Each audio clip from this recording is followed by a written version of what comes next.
Casser and the women's hockey team are making the trip to Columbus, Ohio to play Penn State in the NCAA tournament.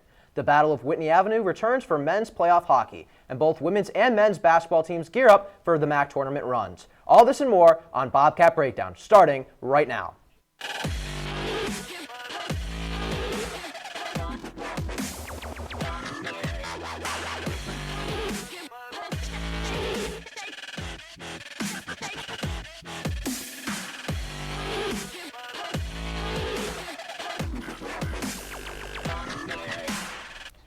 Welcome to Studio 125. I'm your host, Ben Rickovicius. Tonight we have the Battle of Beat Reporters. I'm joined alongside women's ice hockey beat reporter Anthony Rossi and women's basketball beat reporter Nick Boyd. Before we get into the action, how are you guys feeling? I'm feeling great. I let the bird out of the cage before this episode. I'm super excited. Yeah, I'm feeling good. This should be a good episode, guys. All right, let's get right into it. This past Saturday, the women's basketball team defeated the Fairfield Stags in the last game of the regular season. They've now won an impressive 12 of their last 13. How scared should the rest of the MAAC be heading into the postseason? Nick, you have seen this team the most of anybody. Let's start it off with you. Yeah, I mean, really every team in the MAAC should be scared of the Bobcats except for Niagara and Iona. Quinnipiac is the best defensive team in the MAAC. They're holding opponents to 54 points per game. That's the best in the conference, and the percentages are good too. Opponents are shooting 34% from 4, 28 from 3. Their only conference losses all season have been to Niagara and Iona. They're 0-2 against both those teams. All those games have been close, so I'm not saying that the Bobcats can't go out and beat Niagara or Iona, but Niagara has dominated the Bobcats this season on the defensive end. They have Angel Parker, Aaliyah Parker, Paris sisters. These two are amazing on the offensive end. Angel averaging 15 a game, Aaliyah averaging 17 a game, and their aggressive press defense, the Bobcats really struggled to counter that. And Iona, they have the best shooting offense in the MAAC. Their shooting percentages are the top, 47%, 40% from 3, and they have 3 players on their team, Juania Camion, Ketsia Athias, and Kate Major, who are all scoring over 10 points. Boyd, did you read off of my teleprompter? Did you read off of my iPad? Because I literally have the exact same answer. The Bobcats should only be scared of, not Quinnipiac, my mistake, Iona and Niagara. They have 4 losses on the season. They're all in conference record, right? They haven't lost a game by more than 5 points in the MAAC. It's crazy. And the games that they've lost, those more than 5 points, number 10 NC State, number 12 Indiana. They're beating the teams that they should be beating, but they're not really beating the teams. Well, sorry, my mistake. They are beating the teams that they should be beating, and the teams that they're projected not to beat, they don't really beat them, but they play them pretty damn close. Yeah, and let's be real. They've gone out and beat good teams this year. They're 2-0 against Siena, and Siena is the best offensive team in the 100%. MAAC in terms of just total points scored, average points per game. They've gone out and beat Siena twice. They went into Siena and beat them not even very close. That was a big blowout game. The key to beating Niagara is going to be breaking through that press and not turning over the ball. In both those games against Niagara, they turned the ball over 30-plus times. You cannot do that. And it's looking like Quinnipiac and Niagara are going to meet in the semifinals. They're the 2 seed and the 3 seed. They are on crash course to meet. They need to figure out the turnovers if they want to have a chance of getting to the finals this year. That's going to be the best game in the MAAC tournament. I think so, too. If I see those teams match up. I think so, too. All right, well, you guys are agreeing so far tonight. I'm expecting a little bit more of a clash coming up here soon. Just you wait. So last Sunday, the women's basketball beat reporters hosted the annual Inside the MAAC show. And Nick, you had a very spicy take. Let's revisit it. Now moving on to the next question. Coming off of the bench, who do you guys think is the star player off the bench for the Bobcats? Nick, you want to start this one? I'm going to go with Helms. I know Baskerville's the obvious answer, and she should be. She's been the starting caliber player all season. But I'm going to take, kind of like a little of the under here, and because I really like what Mackenzie Helms has been doing. I think she's an X-factor player for this team. She's got the intangibles. If you look at her stat sheet, it's not going to blow you away, but the eye test checks out. So now that we already know Nick's thoughts, Rossi, I want to hear what you're thinking about this question. Dude, that take's spicy. I need a little bit of a fan here. Not a chance. She is not better than Mary Baskerville. You're crazy. Mary Baskerville scored 231 points this year. She's averaging 8.6 off the bench, by the way. She's got 4 double-doubles on the year, 440 minutes played, 16.3 off the bench.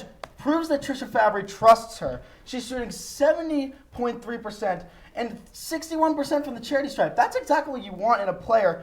And she can get those boards too, 6.4 per game. I mean, what can you ask? She's the ultimate sixth man. I just don't know how you can not understand that dude. Well, I'm not taking away from anything Baskerville's done all season, but you just talked about trust. And you know who else Fabry trusts? She trusts Mackenzie Helms a ton to run this second team offense and to kind of be that spark plug off the bench she can change the pace of the game as that second floor spacer. And going into that semifinals matchup against Niagara, as I said, these two teams are on a crash course to meet each other. But she doesn't have the size. She doesn't have the size that Baskerville She's has. a point guard. She doesn't need to have the size. Doesn't matter who you want in the paint getting those rebounds. Have you seen her in the paint? She gets blocks. She had 3 blocks against this Niagara team. She went up and goes up against bigger offensive players, gets blocks. I'm going to break it down for you on the defensive side because this is where she really gets that value. My guess. Go ahead. On defense, she is arguably, I would say, one of the best defensive guards on the team, up there with Mac DeWeese. Stats context, I'll give you a little bit. Jackie Grisdell, another star guard on this team, she has the same amount of steals and blocks in twice the minutes played. So the fact that Helms is able to get those numbers, 7 blocks, 23 steals, in half the minutes played,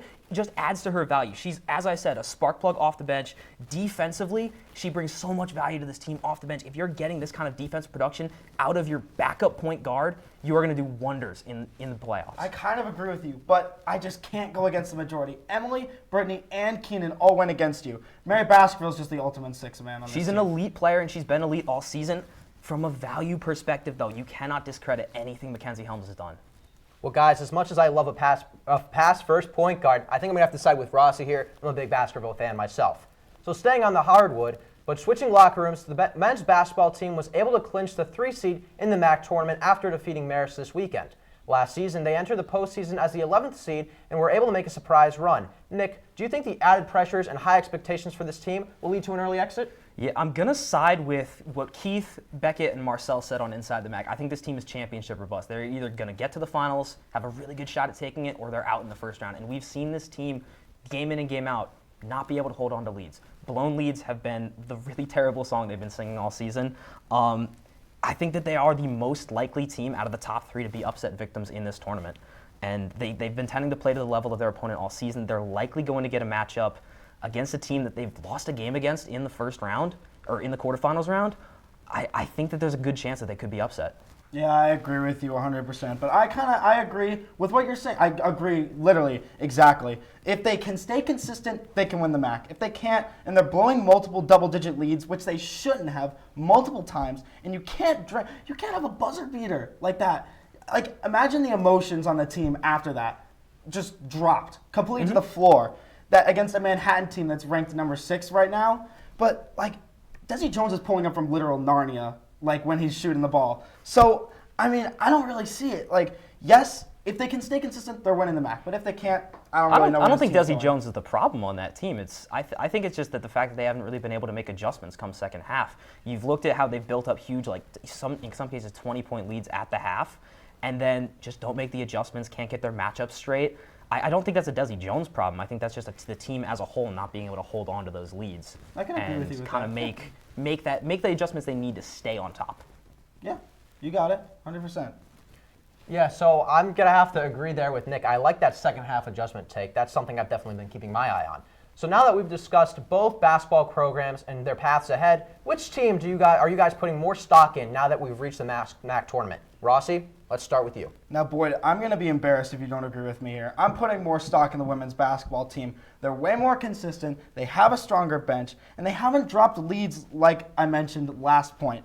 And they've not lost by more than 5 points to MAAC opponents. And the 2 opponents that they lost to, like we said, I'm just going to keep bringing it up. They've only lost to the top 2 teams. And those are going to be the tough matchups that they have come the MAAC tournament. We're agreeing too much here, man. I agree with you. I'm putting a lot more stock in the women's team. I know that they've struggled against Iona and Niagara, but they are the best defensive team in this conference. And you know what they say, defense wins championships. They've been consistent on a level the men haven't been this season. And I want to talk about the coaching a little bit. Fabry's been running this program for 28 years. She's already won multiple conference championships, NEC title in 2013, 4 MAAC titles, and she took this team on a Sweet 16 run in 2018.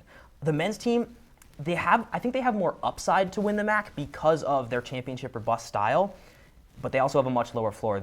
I think that as we just said, I think that they're the only 2 team between the men's and the women's that could lose in the first round. Yeah, and like we kind of mentioned it a little earlier, like those top 2 seeds in the women's bracket, those top 3 seeds, are in a galaxy of their own. They're going, like, one of those top 3 seeds is going to win the MAAC championship, and they're going to March Madness. And dare I say it, I think that they could maybe pull a little bit of a Cinderella, a little bit of a run, maybe to the Sweet 16, Elite 8. We'll see what happens. That's hot. Yeah, That I is like spicy. it. I like this team. I really love this women's basketball team. They're really good right now. I like it. Well, you know, guys, I want to add a little something Go here. ahead. Normally the host doesn't do too much of this, but I actually kind of like the men's basketball team's choices. Really? Maybe I should have been an analyst for this question, but I just am putting a lot of stock in them. They kind of go on runs, right? They start off the season hot, they get cold, they get hot again in March. I think we could see it. What do you guys think about that? But they're quickly? more of a streaky team. I don't- They're not a consistent team. The reason, when they are red hot, yes, absolutely. The problem with that, and the reason I don't have a lot of stock in them, is because they kind of close the season on a cold stretch. Yes, they beat Marist to end the season, but those 2 bad losses against Fairfield and Manhattan do not bode well. Yeah. That drained a lot of the confidence I had in this team. Yeah, you know what? Maybe you're right there, but I guess it's March. We're just going to have to wait and see. Well, it's time for our first commercial break of the night. But don't go anywhere, because we're talking all things men's and women's hockey when we return. We will be right back.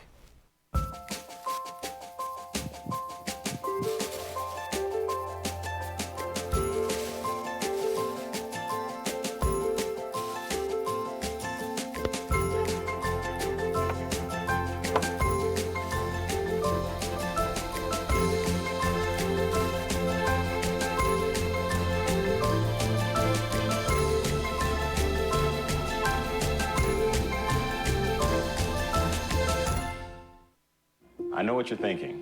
I need a job. I need a new career. Well, I've been there. I've been there. I've been there. I wasn't happy with what I was doing. After high school, I didn't have a plan. I just wanted to start working. I got laid off twice, but you gotta keep You going. just need the right skills. Find an I apprenticeship. found a 2-year IT program. I found a medical course online. I'm now a consultant in the tech space. You have more options than you think. You can do this. You will find something. You will find something new.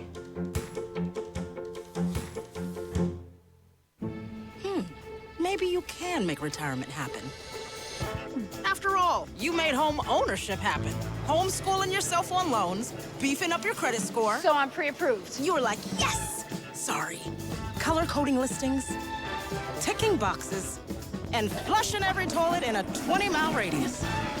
Home sweet home. You aced house hunting. Now get the tips you need to get on track at aceyourretirement.org. When we adopt a shelter pet, we discover they're a unique mix of all kinds of things. Come on, Drew, spot me on this last one. There it is.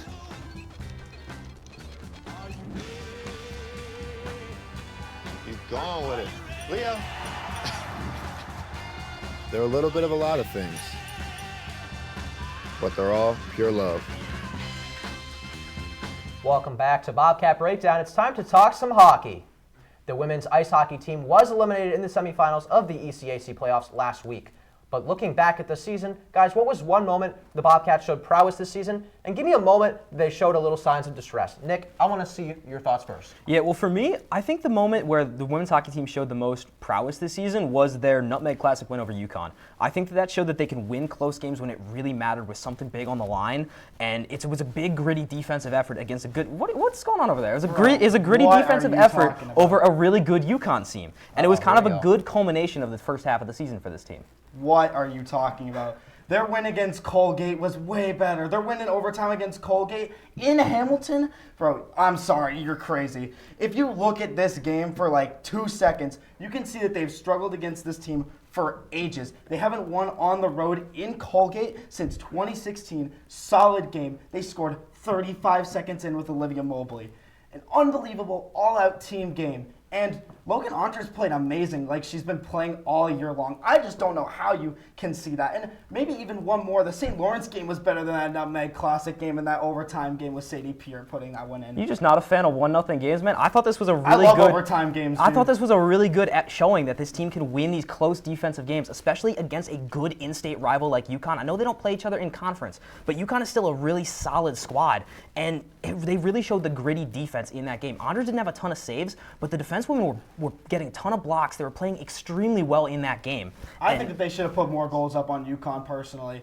I think that there was a lot more that they could have done instead of just 1 mile a bad goal. But the fact that they came away with the win in that close game, I think that showed a lot of prowess.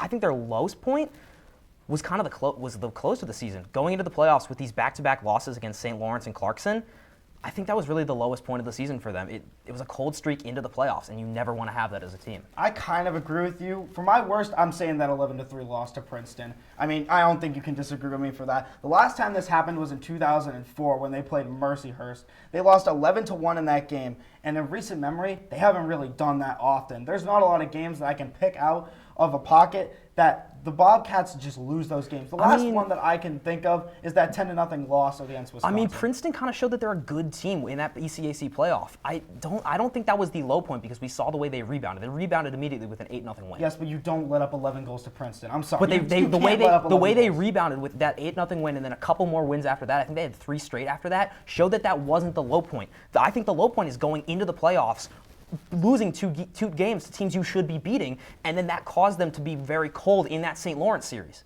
They played terribly in that St. Lawrence series. I'm just going to keep bringing it up, dude. You can't lose 11-3 to Princeton.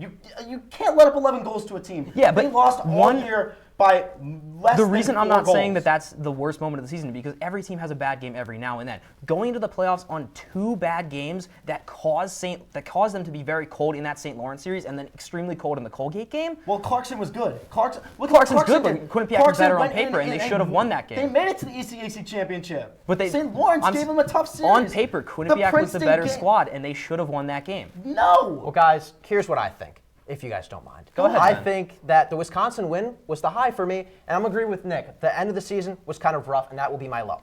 I don't think the Wisconsin win is a good pick. Let's stick with this team. It was announced this past Sunday that the Bobcats would be taking on Penn State in the first round of the NCAA playoffs. Considering the loss in the semifinals against Colgate and that St. Lawrence pushed them to a Game 3, what are your expectations for the Bobcat in this first round? Let's start with our resident women's ice hockey beat reporter, Rossi. Thank you for that lovely introduction. But the Bobcats have to beat Penn State, dude. Penn State, they're number 10 in the nation right now. They lost to an unranked Mercyhurst in overtime. I'll repeat that, overtime. You don't take an unranked team to overtime, and that's just kind of embarrassing if you're a nationally ranked team. I don't really expect either of those teams to beat Ohio State as their number 1 ranked. Their goaltending's amazing. They've been perfect all year long. They're just so good, and they've just been playing so well. Yeah, I'm going to agree that the Bobcats are going to win. I don't think it's going to be a blowout, though. I think this is going to be a close physical game. As you said, Penn State's number 10 in the nation, and they looked amazing in the semifinals. They swept through Lindenwood. And that CHA championship win over Mercyhurst, obviously 2-1 in overtime. Still a conference championship team, though. You cannot underestimate this squad. Obviously, the CHA isn't the strongest conference in the world, and the MAAC is a much stronger conference. Colgate, Yale, Quinnipiac, all are nationally ranked. I can't, dude. They're gonna blow up Penn State. I don't think it's gonna be a blowout. They're gonna blow it out. I don't think you can say it's gonna be a blowout against a nationally ranked team. They almost lost to unranked Mercyhurst. Yeah, and the Bobcats. Did you watch the game? And the Bobcats almost lost to St. Lawrence. Did you watch the game? The Bobcats. No, I didn't. I'm not a Penn State hockey fan. I just watched the game. But the women's and Mercyhurst dominated that game. But the women's, and I would say St. Lawrence looked very, very good in that 3-game series. Why is St. Lawrence any different than Mercyhurst? They're both unranked teams. Because St. Lawrence has played them tough all year long, and they have Lucy Morgan, goalie of the year last year, to remind you. Has Mercyhurst played Penn State strong all season long? Well, actually, yeah, they did, but they played them close in every single game. That's my point. These are conference teams where they know each other, and national ranking isn't going to play into it as much. I don't think this is going to be a blowout. I think this is going to be a close team, especially because the women's hockey team is kind of cold right now. I don't think this is going to be a blowout. Both this is going to be a good close game. Nick, that's a really interesting point about Penn State. But we're going to continue on here. Switching to the locker rooms, we're going to discuss some ECAC postseason for the men's hockey team. It was announced that this weekend that the Yale Bulldogs will be taking on the Bobcats in the quarterfinals. Quinnipiac swept the Battle of Whitney Avenue this season for the 5th straight season. But this matchup hasn't been very competitive recently. So do you see Yale giving any kind of trouble for the Bobcats? Nick, let's start with you this time. This one's pretty much a formality. I think Quinnipiac is going to sweep Yale. Yale has lost 10 straight games to Quinnipiac. The first goal they've scored against the Bobcats in Quinnipiac in 5 games was that goal by David Chen at the Battle of Whitney. This is not. It's not obviously not a immediate shoo-in, but Bobcats are going to sweep this series. Yeah, I agree with you, but I think that Yale is going to put up a little bit of a fight. I still think the Bobcats will sweep this series, but Luke Pearson's still Luke Pearson. Luke Pearson is just really good. You do look at the stats. Yes, they're not really too good in Yale's favor, but look at those save stats for a second. 56 saves from Luke Pearson. He did really well, and he upset Clarkson too. So there you go. I mean, their goalie is really good, and you can't underestimate Luke Pearson. Pearson's a very good player. Obviously, we saw a battle, and even though he gave up 5 goals, he still looked pretty solid all game. And that's why I think that Yale's going to put up a little bit of a fight. Even when your goalie, I don't think so, because even when their goalie was playing really well, they gave up 5 goals and weren't able to score anything against Yanni Peretz. Well, playoff hockey. I don't playoff think these are hockey's different. I don't think these are going to be bad games at all. I think that they're going to be, good, exciting games. I still think Quinnipiac's going to sweep, even if it's close. Do you mind if I talk about playoff hockey real quick? Go ahead. Playoff hockey is great games, competitive games. Every single team has a chance to win no matter what. We saw it last year when the Bobcats took on St. Lawrence. St. Lawrence took them to double overtime in the quarterfinals as a number 8 team. St. Lawrence isn't Yale, though. But it doesn't matter. And the Bobcats are the number 2 team in the country right now. I just don't see Yale making that much of a dent against them. I think Luke Pearson can put up a fight against this team. He did it in the battle winning at home. Who on Yale's offense is going to be able to make a dent in any of the defense? Doesn't matter. That's how Yale plays. What do you mean it doesn't matter? They play that defense. You can't win a hockey game if you don't score goals. You're a hockey beat reporter. You should know this, Rossi. I do know this. Then why didn't you tell me you knew this? Well, I do, man. Oh, my goodness. There's no way Yale makes a dent in this team. It's going to be a sweep. I got to say, I think that this matchup against Yale is as close as a bye can be for this team. So with that success that the men's hockey team has enjoyed so far this year, there have been many major contributors for the Bobcats. Colin Graff scoring 19 goals this season. Rossi, let me know, is Colin Graff your X factor on this men's hockey team, or is it somebody else? So I'm not discrediting Colin Graff at all. He is, without a doubt, the best player on the men's ice hockey team. But I don't think that he's the X factor. At this point in the year, he's expected to produce points night in and night out. He has multiple ECAC weekly awards, multiple monthly awards, and it's just too easy to say that he's the X factor. I'm going to go with Ethan DeYoung. And Ethan DeYoung is an assistant captain for this team. He's been playing amazing. He's scoring a point per game throughout this entire season, 34 points in 34 games. It's a career high for his goals with 16, and he's scored in big games. Look at the Belfast Championship against UMass. 1 power play goal to start off the scoring. They tie that up. CT Ice, he scored 2 goals. He tied that game up to give Jake Johnson that chance. And he's part of the winning culture in the men's ice hockey team. Ethan DeYoung is a massive factor. And I was going to say Peretz, but again, I think that's too easy. DeYoung is just the ultimate guy to give that morale boost and boost up this team. I agree with you that it's not Graff. I think he's already kind of graduated to that star role. I like DeYoung a lot, but I think the biggest X factor on this team is Skylar Brindamore. Ooh. He's having a breakout season for the Bobcats. 13 goals this season. You look at his first 3, he had 9 total. So he's definitely taken a humongous step forward as a scorer this year. And the big thing that I want to talk about with him, he leads the ECAC. He's the best face-off guy in the ECAC. The best, number 1. I thought it was TJ Friedman. No, it's him. He's won 418 of those face-offs at a 58.7% clip.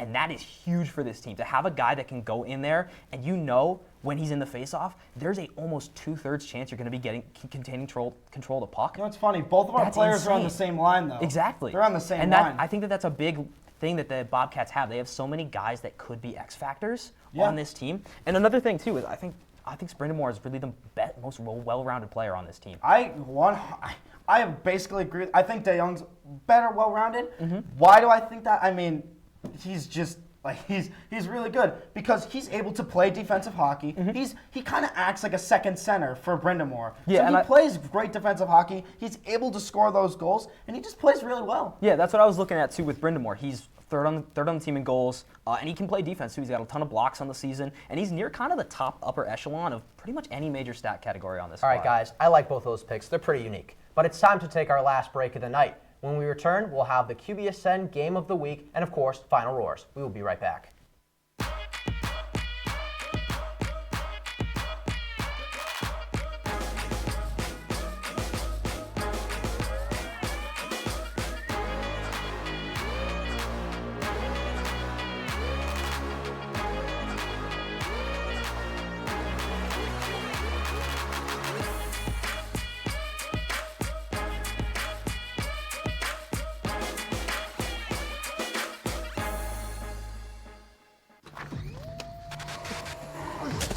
Multiple studies have shown that marijuana can slow both driver reaction and response time, which can be really dangerous. He's here. He's here. Wait. What? I can't drive. Why? My. Oh.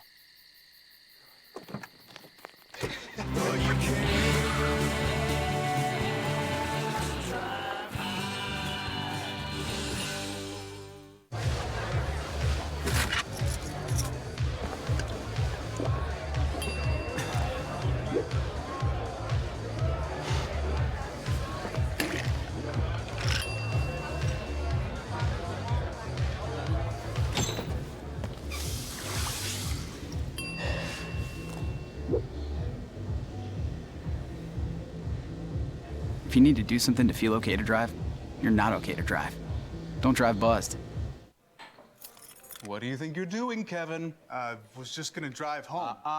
There are several warning signs present that you shouldn't be driving. Like hearing voices? Like your text-to-emoji ratio? Oh man, the selfies. Selfies. Nailed it. We all have warning signs that let us know that we're probably not okay to drive. Mine is pretending to be your subconscious. Craig, come on man, let's split a ride home. Welcome back. It's time to look at the QBSN Game of the Week. The women's basketball team took on the Fairfield Stags this past Saturday and celebrated Senior Day. The team honored 6 players for their contributions to the team. This game would also be the final regular season game for the team and a chance to build momentum heading into the MAAC playoffs. The Bobcats would open up this game scoring 15 in the first quarter. Jackie Grisdale and Curtiera Haywood hit 2 big threes towards the end of the quarter. In the second quarter, the Bobcats would lock down defensively, and they only allowed 2 points. The Bobcats would have a 10-point lead heading into the locker room. At the end of the day, though, it was a big 19-point fourth quarter that would propel the Bobcats to victory. Mary Baskerville finished the day as the leading scorer, racking up 13 points and 11 rebounds. The women's team will await the outcome of St. Peter's and Manhattan's first-round matchup to see who they will take on in the quarterfinals. Well, it's the first time on desk for both of you guys for Breakdown as an analyst, so you guys might not remember what's coming up next, but guess what? It's time for Final Roars. Rossi, let's start with you. This may come as a shock to some people, but I'm hopping on tonight and I'm not talking about hockey for once in my life. Tonight, I'm going to talk about a player on the men's lacrosse team that I feel does not get a lot of respect from the rest of the nation. Nick DiMuccio, graduate goaltender from Seekonk, Massachusetts. DiMuccio has been overlooked on a national level, leading all NCAA active goalies with 615 saves throughout his career here at Quinnipiac. 3 seasons ago, DiMuccio was voted onto the All-MAAC rookie team and received an honorable mention in the nation's all-first-year team. DiMuccio has been a brick wall in net for the Bobcats, stopping shots that come in at super high speeds. Watching the game this past weekend against MAAC, I've gained a newfound respect for a sport that I had long forgotten about. As I mentioned earlier, he is now a graduate student, meaning that the net is vacant for somebody next year. So for all those watching out there, make sure to keep a good eye out on number 13 in the crease for the rest of the spring. You'll never know what miraculous saves the graduate student may make. It's playoff season for the winter sports here on campus, and the women's hockey team punched their ticket to the NCAA tournament as the 8th seed. Men's hockey is ranked as the 2nd best team in the country and will be headed to the national tournament as well, regardless of whether they win the White Law or not. And men's and women's basketball are both 3 seeds in the MAAC tournament, aiming to punch their tickets to March Madness. These 4 teams are continuing the overall winning culture that we've been seeing all year. From the dominant seasons of the men's and women's soccer teams to volleyball's Cinderella run down in Orlando, this string of success has been incredible for everybody involved. From the athletes who've been able to represent the Bobcats on the national stage, to all of us as members of the community, fans, and even media professionals. This championship standard has been an incredibly fortunate thing that I don't think we should be taking for granted. I'm so excited to see what's next for Quinnipiac sports as we head into the spring. I think it's safe to say that Nick isn't the only member of the Quinnipiac sports media who has been impressed by the winning ways of the Bobcats this year. But for my final roar, I want to touch on something that could be game-changing for Quinnipiac. This year alone, the Bobcats have gotten an incredible amount of national recognition for a school that flaunts a men's hockey program that year after year finishes high in national ranks. It makes sense that Quinnipiac athletics have had a bit of a reputation, but this year the game has changed. Nick mentioned the men's and women's soccer team winning the MAAC championships and the potential for both men's and women's basketball to compete in March Madness. But at the end of the day, how much does winning the MAAC titles really push Quinnipiac names out there as having dominant sports teams? The answer to this is that it only matters when it becomes national attention, whether it's the women's ice hockey team earning an opportunity to play Harvard at Frozen Fenway, or the men's basketball team getting to play a rivalry game against Fairfield on ESPNU. Quinnipiac sports outside of hockey are starting to find their way onto national television at the end of the day and performing in front of nationally televised audience, which is the easiest way to get people to recognize these programs. As we look ahead in the future, could we possibly see regular season schedule changes for sports like soccer and volleyball get more difficult against non-conference of play? Would this look similar to how women's hockey played a pair of games against the powerhouse Wisconsin Badgers? The women's hockey team and the men's basketball team have raised the bar high. Now it's up to see who's going to jump and get it. As we wrap up tonight's program, be sure to stay connected with us at Q30TV.com and on social media at Q30 Sports. For our producers, amazing technical staff, I'm Ben Rickovicius alongside Nick Boyd and Anthony Rossi. See you next time on Bobcat Breakdown.